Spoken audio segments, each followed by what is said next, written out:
You know the feeling, right? You take that one perfect photo, but it's ruined by blur or some weird static or a digital glitch, and it just feels like that moment is lost forever. But what if I told you we can basically play detective, dust for digital fingerprints, and bring that image back from the dead? So yeah, grab your detective hat, because we're diving into the pretty wild world of image restoration. Yeah, it totally feels like magic, doesn't it? Taking a totally corrupted file and somehow making it look pristine again. But here's the thing, it's not magic. It's this awesome mix of like math and straight up digital forensics. And we're about to pull back the curtain and show you exactly how it all works. Okay, so every good investigation has to start with a case file. And in our story, the case, well, it's the corrupted image itself. Our very first job as digital detectives is to really understand the crime scene. Okay, check this out. This diagram perfectly frames the problem. On the left, you've got the original image. Let's call that our victim. Then something bad happens, right? A degradation process. That's the crime. It turns our pristine image into this messy observed image, and that's our crime scene. The entire goal here, the whole point of restoration, is to scientifically reverse engineer that crime to get back to the original. And listen, this is a really, really important distinction to make. We are not talking about image enhancement. That's subjective, right? It's like slapping an Instagram filter on a photo to make a sunset look a bit more punchy. What we're doing is image restoration.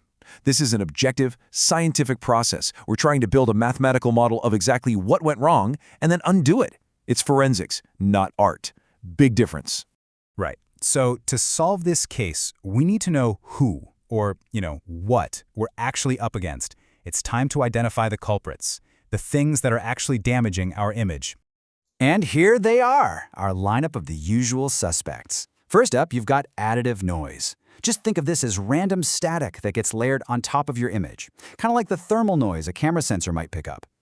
Then there's multiplicative noise, which is a little sneakier, because its effect actually changes depending on how bright that part of the image is. But honestly, the most common vandal, the one you see all the time, is impulse noise. You probably know it as good old salt and pepper noise. All right, so we've identified our culprit. Now, what's in our digital forensic toolkit to help us clean up this evidence? Okay, this right here, this is one of our cleverest tools. It's called the median filter, and it is brilliant. Just look at this. We've got a grid of pixels, but there's this one glaring white outlier, a pixel with the value of 255. Now, instead of just averaging everything together, which would just smear that white speckle all over the place, the filter does something way smarter. It takes all the neighboring pixel values, sorts them from lowest to highest, and just picks the one right in the middle, the median. That extreme outlier, the 255, it gets completely ignored, and the messed up pixel gets replaced with a value that actually makes sense. It's genius, pure genius. So the key takeaway here, the reason this works so well, is that the median filter basically just statistically rejects those crazy outliers. It sees a 0 or a 255 and knows it doesn't belong, so it just tosses it out instead of letting it mess up the picture. But, like any tool in the kit, it's not perfect. There's this fundamental trade-off we always have to deal with, and this graph shows it perfectly. If we use a bigger and bigger filter window, yeah, we get way better at removing noise, but we also start to lose the sharp details. The image just gets blurrier. It's this super delicate balancing act for any digital detective. And what about when our crime scene is in full color? Things get a bit more complicated. We can't just slap the same filter over the whole image. That would create all sorts of bizarre, funky color artifacts. No, we have to be way more methodical. We use what's called a split merge strategy. We split the image into its separate red, green, and blue channels, run our filter on each one all by itself, and then merge them all back together.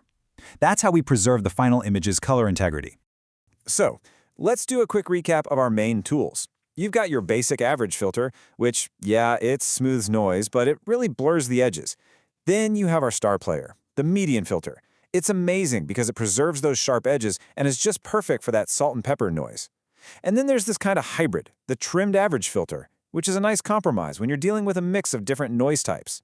It's all about choosing the right tool for the job. Okay, but what happens when we show up at a crime scene and we don't even know what crime was committed? This is where our investigation goes from just being challenging to being, well, nearly impossible. This, my friends, is the ultimate cold case of image restoration. It's a technique called blind deconvolution. See, in a normal case, we usually know what kind of blur or noise we're dealing with. But here, Both the original image and the function that blurred it are complete unknowns. We're trying to solve for two missing variables at the exact same time. It's just incredibly difficult. And that, of course, leads to a massive problem. I mean, think about it. If you don't know what you're looking for and you don't even know what caused the damage in the first place, how on earth can a computer possibly sift through a literally infinite number of potential restored images to find the one true original? Well, a lot of the time, they get stuck. They fall into something called the local minima trap. The best way to think about it is to imagine the algorithm is like a ball rolling downhill. It's trying to find the absolute lowest point possible, right? That lowest point represents the perfectly restored image. But the landscape isn't a simple slope. It's full of all these little valleys and dips. The algorithm can easily roll into one of those good enough valleys, a local minimum, and get stuck there, thinking it's found the answer, when the real answer, the deepest valley of all, is still somewhere else on the map. So how do we get it out of the trap? With this absolutely brilliant algorithm called simulated annealing. It's so cool. It basically allows the ball to occasionally take a random jump, even if that jump is uphill and makes the image temporarily worse. These random jumps give it the power to hop out of those small, tempting valleys and continue its search for the true global minimum, the best possible answer. Now, what's the trade-off? Well, it is pretty much guaranteed to find the best solution. Eventually, it is excruciatingly slow. Okay, we've looked at the crime, we've identified the culprits, and we've gone through our toolkit. But that brings us to the final part of our whole investigation, the verdict. How do we even know if we've actually solved the case? So yeah, how do we actually measure our own success? It turns out the answer is surprisingly complicated. And this all leads us to what I like to call the God-view paradox. See, when we're in a lab setting, we can measure our success perfectly. We use a metric called ISNR because we have the ground truth. We have the original, pristine image to compare our result against. But out in the real world, on a real case, that original image is gone, forever. All we have is the corrupted evidence.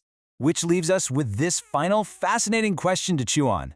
If you can't compare your work to the original, can a restoration ever be truly perfect?